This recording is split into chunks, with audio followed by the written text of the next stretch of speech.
Olá, pessoal! Estamos de volta com mais um episódio do Elas na Cena, o seu podcast semanal conversando com mulheres atuantes no cenário cultural goiano.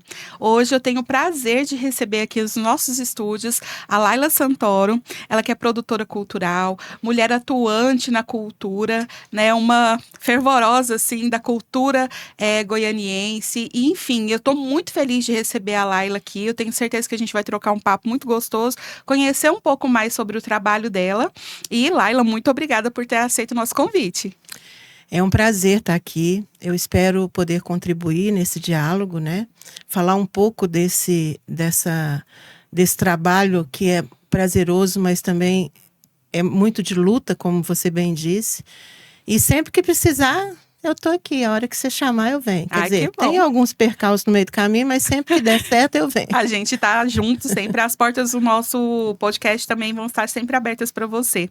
Lembrando, gente, que esse é um projeto cultural contemplado pelo edital 6 de 2023, produção audiovisual, finalização e desenvolvimento, Lei Paulo Gustavo. Então vamos lá, Laila. A primeira pergunta que eu vou te fazer, ela foi elaborada pelo meu esposo, Pedro Fernandes, porque ele quer saber de onde que vem essa alegria contagiante. Todo mundo que te conhece gosta muito de você. Você é uma pessoa muito querida no cenário cultural. Mesmo antes de nós nos encontrarmos aqui, eu já conhecia sobre você. O Pedro sempre falou muito bem, né? Nossa, ela é atuante, ela é pra frente, ela faz e acontece. Então, de onde que vem essa força sua? O que te motiva, Laila, a fazer pela cultura? Então, difícil, né? A gente ficar falando assim. Eu não fico reparando em mim muito, não, sabe? Mas eu sempre, meu trabalho, eu sempre procuro deixar ele mais leve possível. Então, toda vez que eu levo para o humor as coisas, principalmente quando ela está gritante, é para poder quebrar aquele clima, né, pesado, né, que a gente vem carregando, e aí a coisa fica mais leve. Em reunião, eu acho que o Pedro presenciou algumas reuniões que a gente participou.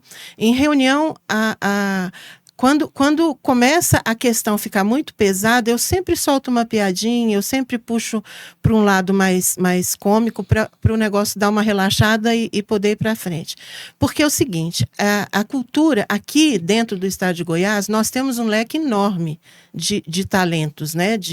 Em todos os segmentos. Só que as leis de incentivo, elas são novas. Então, quando se trata do poder público com relação a essas leis, o poder público é muito severo com relação ao artista, com relação à produção cultural. E o artista fica meio que perdido nessa situação toda. Então, quando ele começa a tomar pé da situação, quando ele começa a querer buscar o mesmo tratamento do poder público, depois eu vou explicar isso num outro momento, a tensão gera, né? Sim. E a gente que acompanha o artista falando, olha, vale a pena você ir atrás da lei de incentivo, a lei de incentivo é para você, procura o Estado, procura a prefeitura, ele vai confiante naquilo ali que não vai dar problema, né? Que vai conseguir e de repente começam os problemas e começam as confusões. E é por isso, eu gosto do trabalho que eu faço e eu procuro sempre dar esse toquezinho de humor mesmo em tudo que eu faço. Eu tô nervosa, isso eu aprendi no teatro. Eu fiz Dulcina, né? E no teatro eu sempre aprendi isso. A gente, sempre que o negócio está tenso, você dá uma risadinha que o negócio, a pessoa dá já... aquela quebrada, né? Já fica mais aliviada. É muito bom. Mas eu gosto muito do meu trabalho, é por isso que eu faço isso. Faz com amor, com paixão. Laila, um ponto que você tocou e que, assim, é comum em todas as entrevistas que a gente faz aqui é a questão da lei de incentivo à cultura. E do quanto, às vezes, parece um abismo, né? Entre o artista e chegar ali a ser contemplado por essas leis. Parece que não fala a mesma linguagem, né, dos artistas, de difícil acesso. Você já participou do Conselho Municipal de Cultura. Sim. Estando do outro lado da moeda, o que você acha que falta, Laila? Para ser mais acessível, para contemplar mais pessoas? O que você acha que falta? Então, a lei de incentivo, seja ela emergencial, como foi contemplado esse projeto de vocês, né, que é a Paulo Gustavo, Aldir Blanc, mas as leis mesmo de tradição do Estado e do município, que é o Programa Goiáses e a Lei Municipal, elas são um mecanismo fundamental para sustentar a cultura, né? Porque a gente sabe o tanto que é difícil você levar um público para o teatro para que ele compre ingresso para que sustente aquele grupo. Então, a lei é para isso, é para incentivar a população a querer frequentar espaços onde tem cultura, né? Uma das características da lei. Só que ela é formatada em cima de outras leis, né, que são severas, que são muito burocráticas, como a 8666, que busca a contratação de pessoas e gera uma série de documentações e tal. O que acontece aqui com a população artística é que o artista ele contrata o produtor, né, no caso me contratou para fazer o projeto para ele, e ele não toma pé do que é aquilo, que está no nome dele, que ele tem responsabilidades em cima daquilo. Então, essa falta de conhecimento das leis por parte da classe artística, ela é um ponto que eu acho que tem que ser observado. Isso aí é deixar mais clara a lei para ele saber a responsabilidade de onde ele está entrando. Porque ali é o CPF dele ou é o CNPJ dele que está entrando ali, né? Então, ele tem responsabilidades em cima daquilo. E uma outra coisa é com relação à visão do próprio poder público, né, do Estado e do município com relação a esse processo. Porque nós temos aqui no município de Goiânia, falando de Goiânia, nós temos uma abrangência até bacana com relação à lei municipal, mas no Estado é carente. Eu vejo agora, recentemente, o Estado... na gestão da Iara, que eles estão mais abrangentes, eles estão mandando... Outro dia mesmo eu tentei falar com o gestor do fundo, que é o Sacha, ele estava no interior falando a respeito do fundo. Então, isso é interessante, chegar em todos os municípios essa abertura. Mas ela não basta chegar somente, né? Ela tem que ser capacitada, tanto a parte pública desses municípios, quanto também os artistas e a população em geral, para eles terem conhecimento daquilo e entrar. Eu comecei a trabalhar fazendo projeto para várias pessoas, fazia só os projetos e trabalhava na produção executiva. E aí eu comecei a sofrer muito com relação a isso, porque eu via a dificuldade desses artistas. Mas aqui, para mim, tinha uma limitação, porque sou eu sozinha fazendo isso. Enquanto eu estava no conselho, quando eu entrei no conselho, eu achei que eu ia resolver todas as questões. Bati de frente com o secretário de Finanças para poder resolver questões de captação, essas coisas. Mas aí eu vi que o conselho ele não tem autonomia. Não tem autonomia, porque o chefe do conselho é o secretário, né? Então, quer dizer, a gente tenta seguir alguma linha, mas a gente acaba esbarrando. Eu consegui mais coisas enquanto Laila do que enquanto conselheira, sabe? Porque eu, enquanto Laila, cheguei filmando lá, com uma pessoa filmando, e o secretário de Finanças assustou, e aí chamou para a reunião, porque ele não queria atender a gente. Agora, eu fui enquanto conselho, eu fiquei esperando na sala um tempão, porque ele não tinha voz. Não quero falar, você vai falar com o seu secretário, que é o secretário de Cultura, entendeu? Então é isso, tem essas dificuldades e elas são grandes, e eu acho que a falta de conhecimento de todos os lados, o conhecer que eu falo do poder público, não é porque a equipe não é preparada, não, é porque ela não conhece a dor que tem ali o artista, a falta que ele tem ali de informação e de conhecimento para poder gerir aquilo que está sendo jogado para ele em cima das leis, sabe? Porque a equipe tanto do município quanto do estado, elas são preparadas. Tem um número muito reduzido de pessoas ali, mas eles são preparados. Mas eles não dão conta de abraçar todo mundo para poder cumprir sanar essa carência que tem, sabe? Eu acho que uma coisa que fica muito explícito, muito claro, é que as pessoas, enquanto sociedade civil, né, que fazem pela cultura, elas têm boas intenções, elas têm boas ideias, elas têm muita boa vontade de chegar, de fazer e de mudar. Mas aí chega e esbarra na burocracia, que impede de colocar em prática todas aquelas boas ideias. E o que eu acho assim, ainda tenho que entender melhor isso, é porque se a gente tem um Ministério da Cultura, né? Acredito eu que essas orientações maiores devam partir do Ministério da Cultura em cima de uma lei maior. Sim. O Ministério da Cultura está fazendo um processo de tirar essa burocracia, mas os estados e municípios continuam seguindo assim, entendeu? É até uma falta de conhecimento meu mesmo, porque assim, eu sou servidora pública federal, lá de Brasília. Então, eu sei como funciona a 8666, a 1112, todas essas leis, porque eu trabalhei nelas. Mas eu sei também que existe uma outra lei que ela tira justamente essa parte da burocracia. Ela alivia essa questão. Eu não sei qual é o problema na implementação. Eu estou falando isso porque lá na lei municipal, no escritório da lei, tem processos antigos de prestação de contas que estão parados, uns com mais de 10 anos parados, que em função de um errinho na condução daquilo, o processo não vai adiante.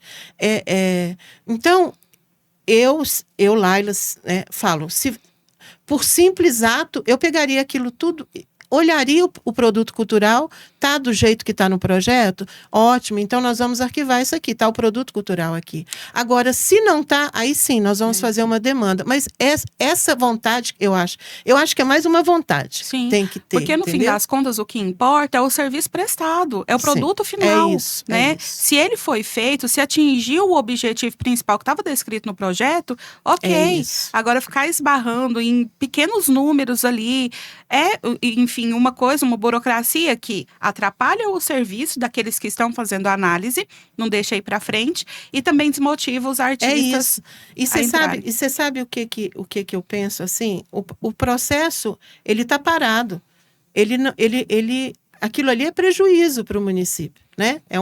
Para o Estado. É um processo que está parado e não vai para lugar nenhum, porque eles não têm uma diretriz em cima disso para poder finalizar aquele processo. Ou manda para a dívida ativa e o proponente, a pessoa, o artista, tem que devolver tudo aquilo que ele já pagou para poder que é um absurdo, fazer, ele vai tirar de né? onde ele já fez. Ou então ele manda arquivar aquilo ali, porque ele viu, porque quem é o gestor está vendo o que é o produto. Está vendo que o produto foi feito com boa fé, então, arquiva aquilo, não é difícil. Impede, inclusive, Laila, o proponente de fazer novos projetos. Então, aquele proponente, ele fica ali parado, ele não pode dar andamento, ele não pode fazer mais nada, por conta de alguma coisa que às vezes não estava tão explícita no edital, ou por conta de uma interpretação equivocada, né? Então, são problemas que realmente fica evidente e, infelizmente. É isso mesmo, é triste, né? Porque a gente vê que o artista tem vontade. E assim, são coisinhas miúdas mesmo que tem ali. É uma nota fiscal que foi emitida fora do prazo. Sabe? Uma coisa que você vê, tá tudo certo, mas a nota... Um cronograma que às vezes por conta de... Parou o processo. Muitas questões também de compra, né? Às vezes o valor muda de quando você escreveu o projeto para quando você foi efetuar. E aí esbarra nessas coisas. Nunca a execução de um projeto é igual quando você está planejando. Só quem trabalha nisso sabe.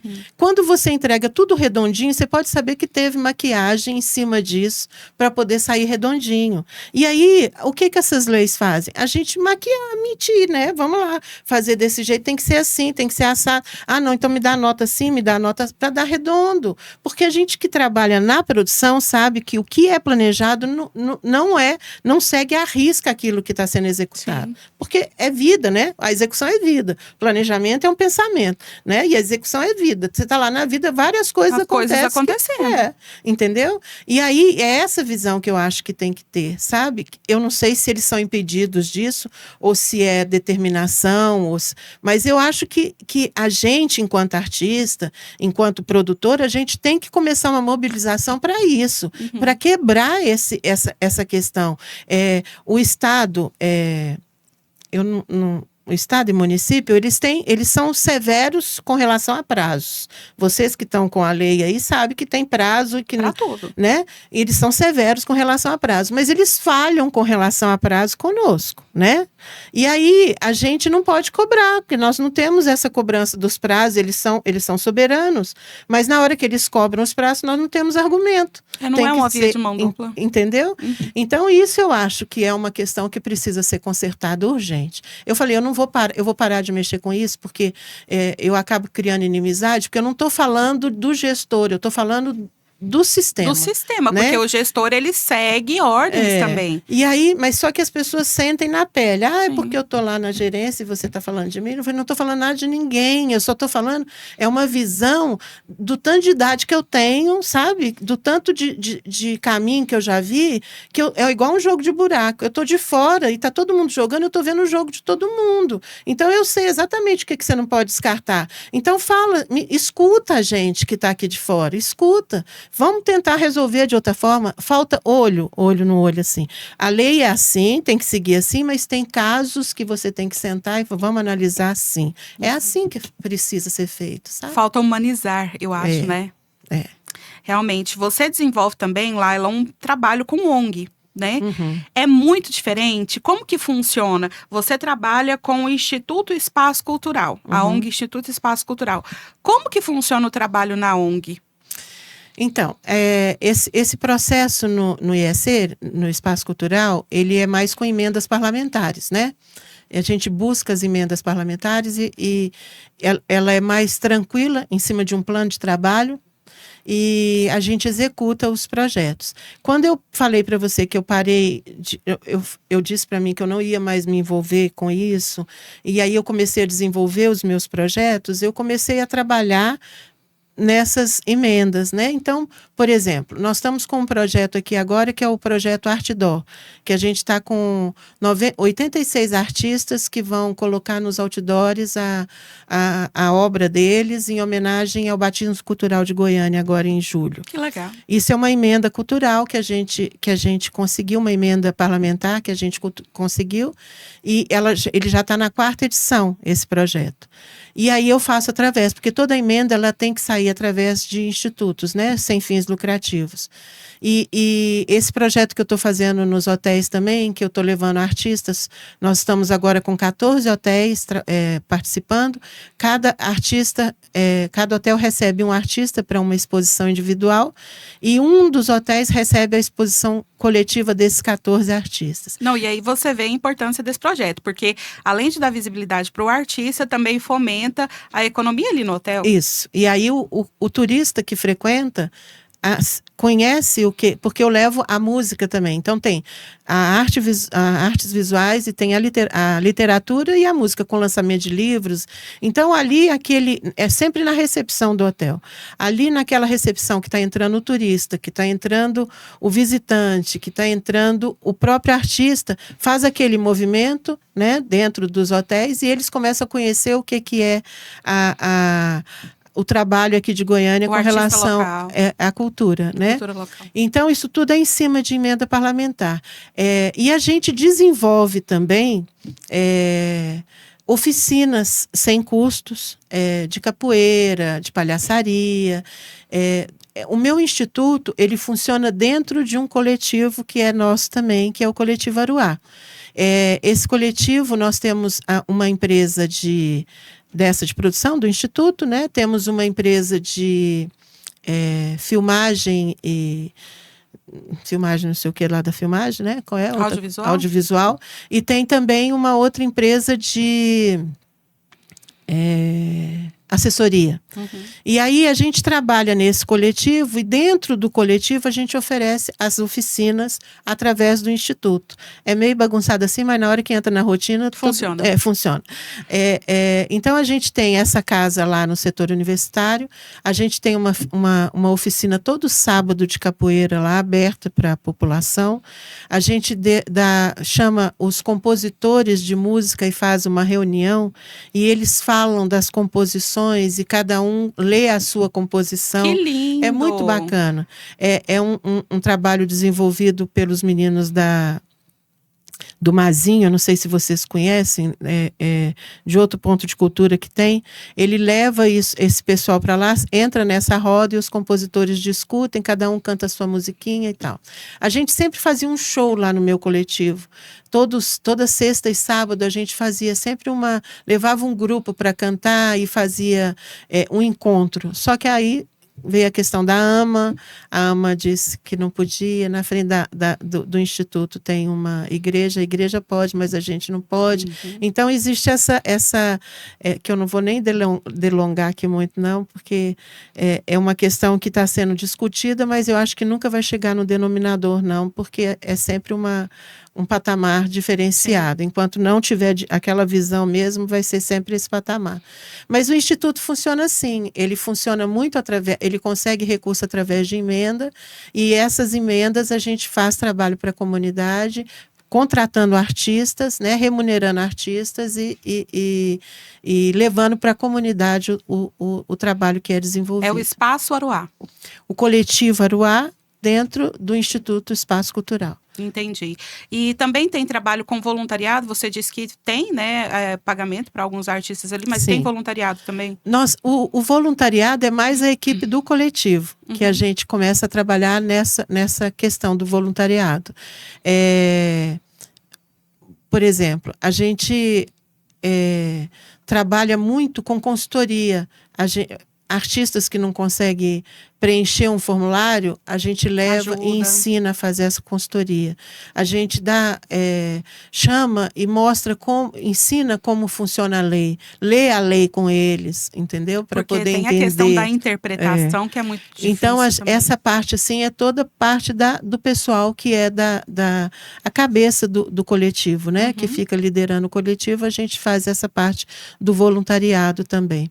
E a gente trabalha assim, a parte social muito, né? Em distribuição de cestas. Agora, nós fizemos um trabalho, porque eu também sou do Fórum de Mulheres da Cultura, né?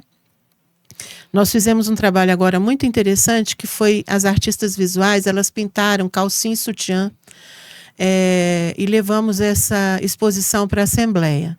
Então, várias calcinhas e sutiãs ficaram expostas lá e as pessoas compravam essas calcinhas e sutiãs por um determinado valor e faziam doação em dinheiro também.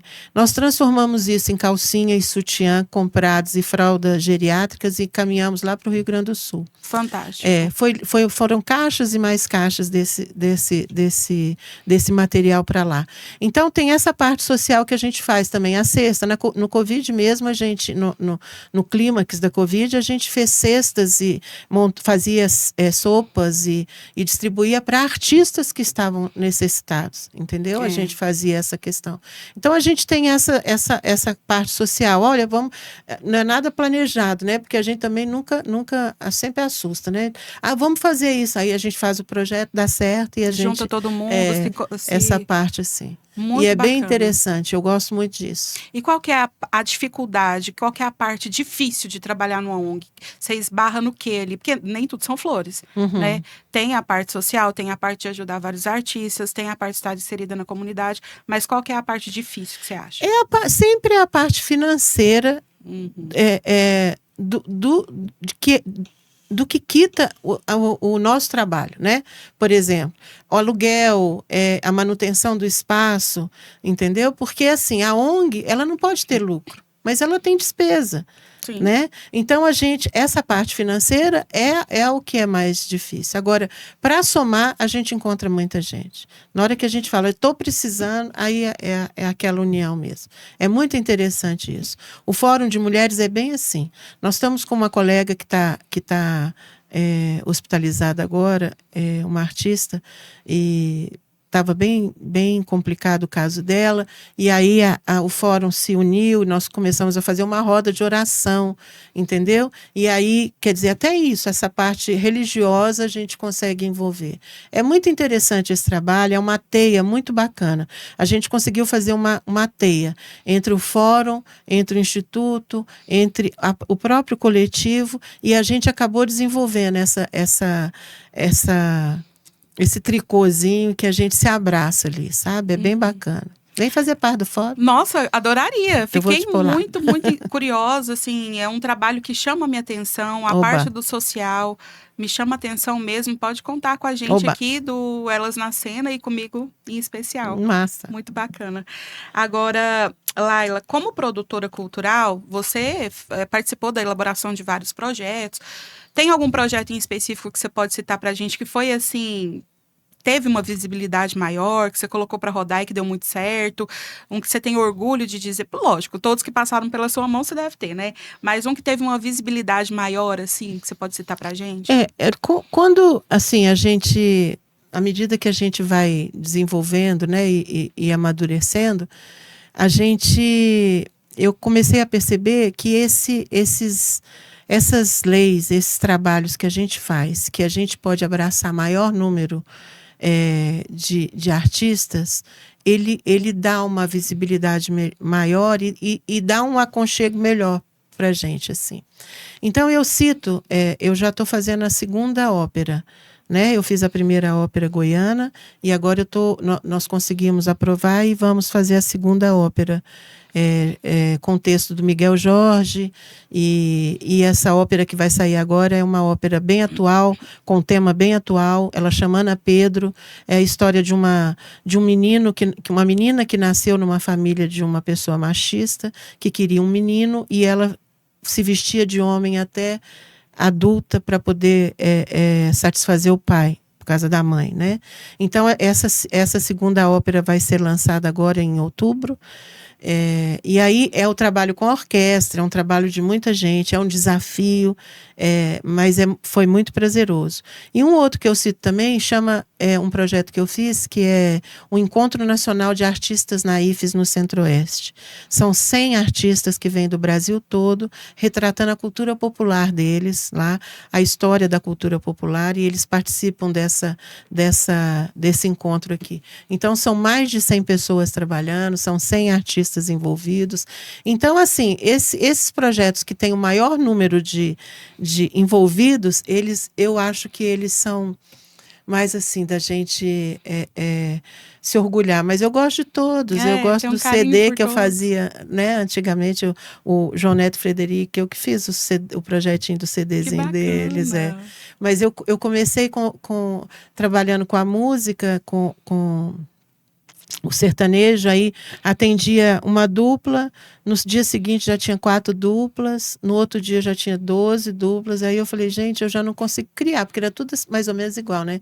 Nós somos do interior, somos irmãos, e eu não estava conseguindo mais criar os projetos. Eu falei, não vou trabalhar com a música mais. Aí chegou o Marcos Biancardini, um talento que chegou para eu fazer um trabalho dele, e ele é uma criatura maravilhosa, incrível de trabalhar.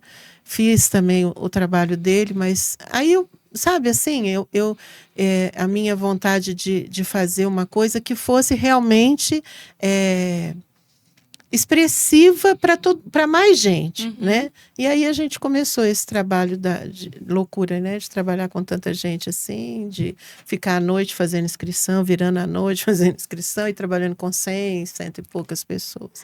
Gente, e é por isso, inclusive, que nós fizemos questão de trazer a Laila aqui no Elas na Cena. Porque geralmente a gente traz artistas, né, mulheres, que participam de um nicho ou outro, ou são cantoras, ou participam ali do cinema, no teatro, coisas assim. Mas a Laila, ela é múltipla, não tem um nicho em específico. Você coloca outras pessoas em cena.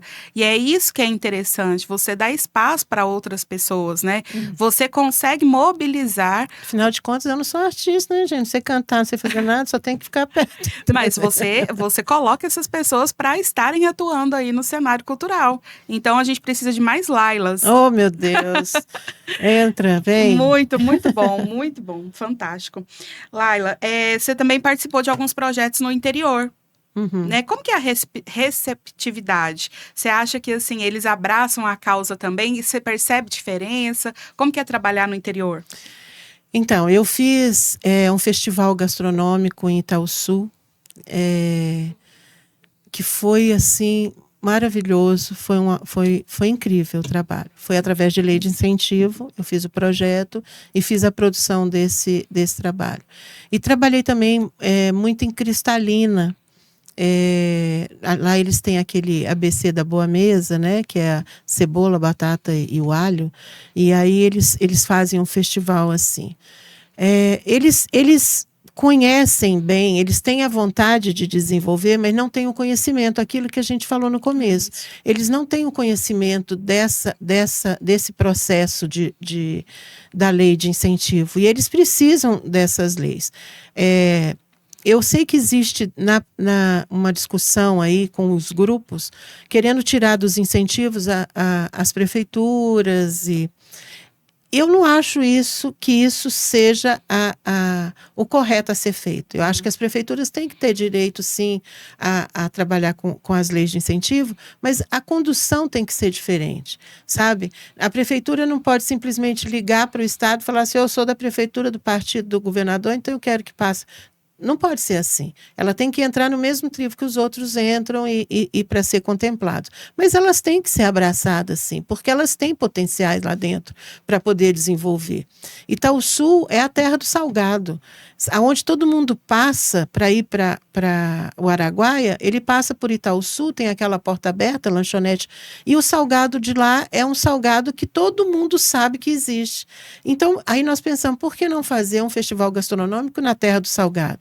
E aí, fazendo o festival gastronômico, nós descobrimos que lá tem uma fábrica de queijo, tem uma fábrica de vinho, tem uma fábrica de mel.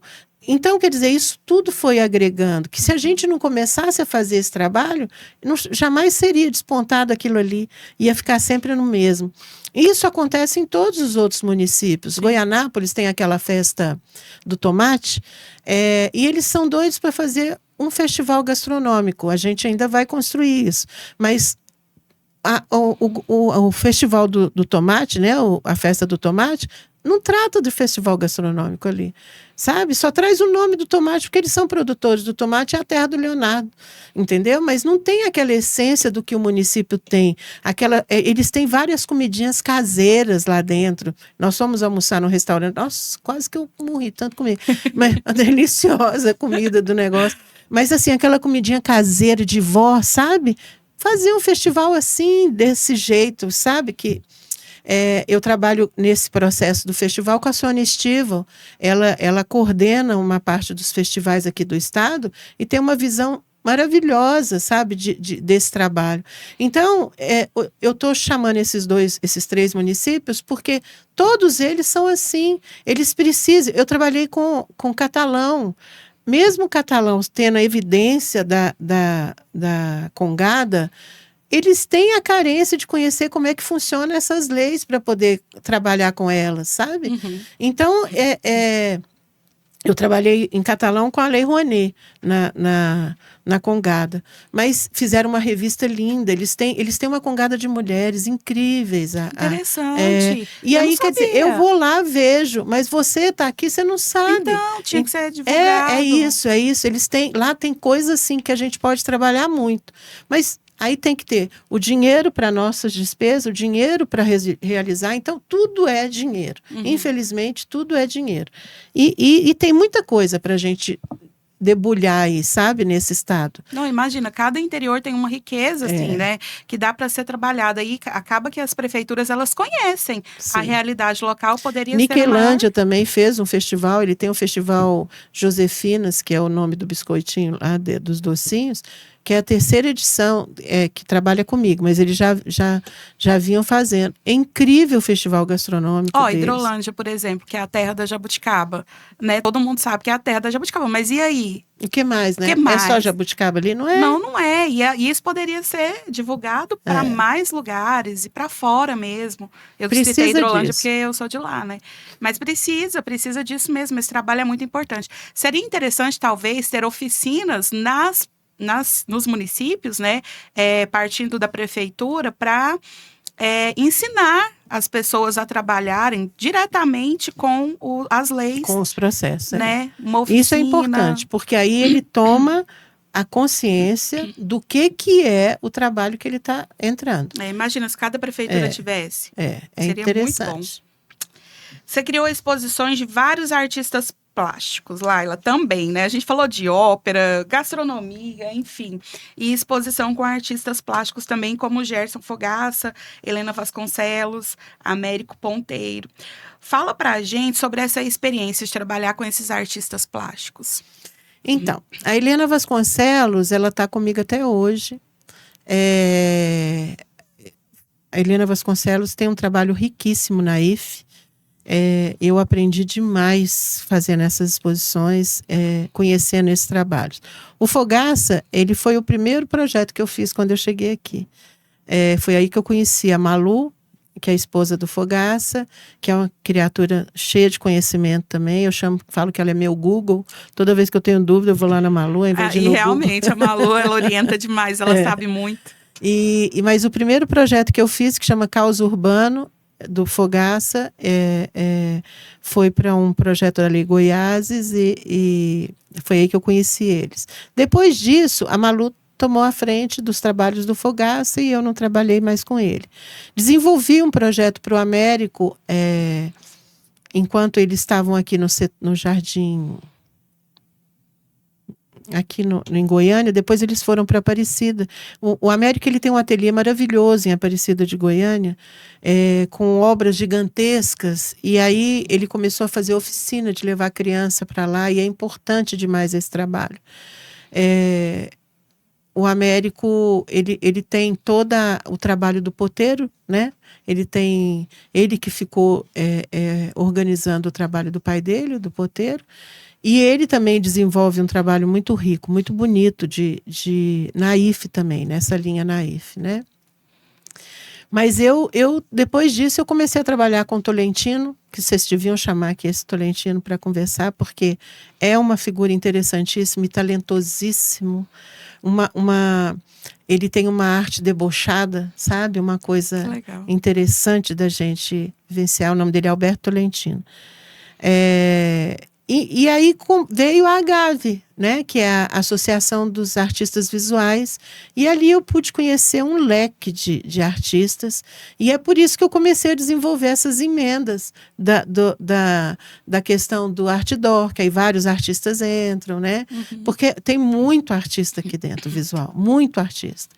E artistas, assim, a graça da Estrela, que pinta as araras, você não tem ideia do tamanho, talento que é aquela mulher para fazer. E agora ela está pintando umas roupas com as araras que parece que te dá asa, que você faz já estamparia junto com as araras. Maravilhoso o trabalho dela. Eu quero conhecer. Maravilhoso o trabalho da Graça. Enfim, eu fico citando um ou outro aqui, mas tem muita gente, sabe, que a gente precisa destacar, e que tem a Laurice também tem um trabalho de pintura de arara maravilhoso, de rostos de mulheres também muito bom. Ivone Vacari, enfim, é uma série de mulherada que já passou na minha mão aqui, que desenvolve isso, mas sempre a gente fica com muito carinho desses que a gente começou, né? O Américo, o Fogaça, como é que chama? A Luciana Caetano, Helena Vasconcelos. A Helena, eu falo para a Helena que eu acordo com a Helena me chamando, durmo com a Helena falando, porque não para de falar, mas a gente sempre desenvolveu. Nós já temos mais de cinco projetos juntas, eu e a Helena. E agora estamos aí, concorrendo a mais um. Ela é a coordenadora do ENANCO, desse encontro de artistas naifes aqui no Centro-Oeste. E está aí comigo, mas a arte visual é muito forte no meu trabalho, sabe? Porque a gente acabou criando laços com essas pessoas e a gente acaba que começa a desenvolver muito mais do que a gente tinha planejado, né? Por causa desses laços. E além disso, das artes visuais, de ópera e tudo mais, você também participou de produção executiva de filmes. Sim, eu participei. Eu trabalhei muito, agora não, porque eu me tirei, né? Estou fazendo as minhas coisas, mas a Rosa Berardo, a produção dos filmes da Rosa Berardo, eu que fazia a produção executiva. Então, é animação, né? Ela tem uma história que ela conta, a história de Cora Coraline, animação, tá linda. Deve ser a história de Aninha. Linda. Muito bonitinho, muito, o trabalho dela é muito leve, muito gostoso. A Rosa é muito talentosa. Eu vou depois mandar o link para vocês. É muito bonitinho. E através do Beto Estrada, na direção dele, eu fiz um caso Letícia, que era um curta com o Flávio Galvão, e com a Sandra Barsotti. Foi muito interessante, foi onde eu aprendi a fazer a locação, trabalhar com locação, fazer o negócio lá Sabe, eu sempre trabalho muito na produção executiva, né? Então eu fico muito em escritório, mas Sim. esse do Flávio, eu fui a campo, né? Eu trabalhei com eles, a Jorlan que patrocinou o projeto, então a gente usou os carros da Jorlan para fazer as cenas que tinha carro, foi muito interessante, foi um aprendizado muito interessante. Não, a produção executiva, ela envolve muito trabalho. Nós conversamos aqui com a Cecília Brito, sim, e ela explanou um pouco sobre o ela trabalho, é né? E, assim, faz muito também pela cultura, e é muito bacana. É um leque que, assim, as pessoas quando assistem um curta, um longa que seja, né? Não tem ideia do trabalho que tem por trás ali. Eu levei meu marido nesse do Flávio Galvão e ele ficou sentado olhando e ele falou, eu não tinha ideia do que era um cinema. Aí ele falou que a partir de agora ele fica olhando e falando assim, olha, deve ter... Sabe? Aí tem a ideia do que é a proposta. Quando a gente começa a entender um pouquinho mais os processos, é impossível a gente não analisar tudo. Verdade. Não, isso, porque a gente nem está falando de efeitos sonoros e tudo, né? Que também é um outro leque muito interessante. Então, o cinema é muito gostoso. Muito, também. e é uma delícia de fazer. Todos os segmentos, eles são... A literatura é uma coisa eu gosto muito da língua portuguesa e a literatura, eu trabalhei com escritores interessantíssimos, sabe, com textos incríveis. O próprio Miguel Jorge, ele tem um livro que fala eu sem conhecer, ele tem um livro que fala da minha família árabe, que está lá no livro dele. Como o assim? Chalu, da vinda, chama Minha Querida Beirute. Ele escreveu um livro e aí nessas pesquisas que ele fez está lá o nome da minha família. Então, quer dizer, eu descobri isso por acaso na questão. Então, todos os segmentos. Hoje eu faço trabalho ajudo o Sapeca do circo, os meninos que fazem trabalho no meio da rua, sabe? Para poder, no meio das feiras, leva peça de teatro no meio das feiras. Olha que coisa mais linda isso, gente. Os meninos... Laila, você já pensou, eu tenho vontade, não sei, de entrar assim para docência na área cultural? Porque você explana muito bem, você fala muito bem, e seria assim, riquíssimo, né? Passaria muito conhecimento. Então, eu comecei lá no Aruá, na oficina disso, mas você sabe... Meu marido já é meu velhinho agora, né? Então ele fala assim, lá vamos viajar, vamos fazer. A vida. Então eu não estou fazendo coisas que eu não fico muito mais presa, mas a verdade a gente acaba ficando presa. A Maíra está tomando, a minha filha, que é produtora também, que canta, ela está tomando essa responsabilidade para ela, sabe? E aí, quando eles montam o curso, eu faço essa parte da questão de elaboração de projetos, montagem de projetos e tal. Eu dou uma entradinha nisso aí. Mas eu estou tentando ficar mais livre. Eu vim da ENAP, Escola Nacional de Administração Pública, eu já dei aula da Lei 8666. A gente que montou o primeiro livro da licitação em contratos, nessa nova versão, sabe? Então, eu já fiz muito. A minha formação é letras, né? E eu gosto muito dessa proposta de escrever e de falar. Gosto mesmo de falar e procuro falar sempre correto, porque eu acho que quem está escutando merece receber o que é correto, né? Então, mas eu estou dando uma suspirada, assim, querendo... Como diz um colega, você ficou rica. Eu falei, só se for de gordura, porque o resto, meu filho... Laila, como que faz para o pessoal de casa conhecer um pouco mais sobre o seu trabalho, as produções que você executa? Nas suas redes sociais tem tudo ali registrado? Sim, eu sempre crio, dentro dos projetos, eu sempre crio páginas para eles. Sim. Mas sempre estão linkadas com as minhas páginas nas redes sociais. E também pode ir lá no coletivo. Nós temos um espaço bem gostosinho, para um café bem gostoso lá. Vocês nunca foram lá, né? Já foi? Já foi.